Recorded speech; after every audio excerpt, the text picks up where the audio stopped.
तो प्रमोद प्रेमी का एक नया गाना आप लोगों के बीच में आ गया है, जिस गाने का नाम है सखी दूसर चाहिए। जी हाँ दोस्तों, आपका स्वागत है बाबा खबरी पर और ऐसे भोजपुरी अपडेट आपको यहाँ मिलते रहते हैं। तो बात करते हैं रंगदारी स्टार प्रमोद प्रेमी के बारे में। जी हाँ, इनका एक लाजवाब सॉन्ग आप लोगों के बीच में आ रहा है, जिस गाने का नाम है सखी दूसर चाहिए।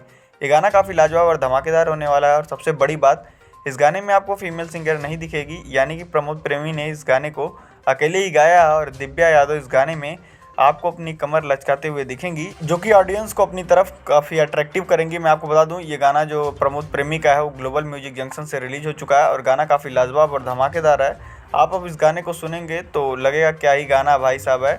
प्रेमी प्रेमिका के ऊपर ये गाना बनाया गया है प्रमोद प्रेमी का, जो कि काफ़ी लाजवाब और धमाकेदार है। आप गाने की लाइनें ही सुनकर जान जाएंगे कि गाना किसी प्रेमी प्रेमिका के लिए बनाया गया और उसमें बीच में कोई तीसरा इंटरप्ट कर रहा है। तो आपकी क्या राय है प्रमोद प्रेमी के नए गाने के बारे में हमें कमेंट बॉक्स में जरूर बताइएगा। और साथ ही में दिव्या यादव काफ़ी कमाल की लग रही है इस वीडियो सॉन्ग में, और प्रमोद प्रेमी की इस गाने के वीडियो सॉन्ग को जो है काफ़ी अच्छी तरीके से एडिट किया गया, मतलब इसकी क्वालिटी काफ़ी लाजवाब और धमाकेदार है। सबसे बड़ी बात, ये गाना ग्लोबल म्यूजिक जंक्शन से आ रहा है, तो आपको पता है ग्लोबल म्यूजिक जंक्शन काफ़ी अच्छे तरीके से वीडियो सॉन्ग में क्वालिटी देता है। तो आपकी क्या राय है हमें कमेंट बॉक्स में जरूर बताइएगा और ऐसे भोजपुरी अपडेट जानने के लिए हमारे चैनल को लाइक शेयर सब्सक्राइब जरूर कर लीजिएगा।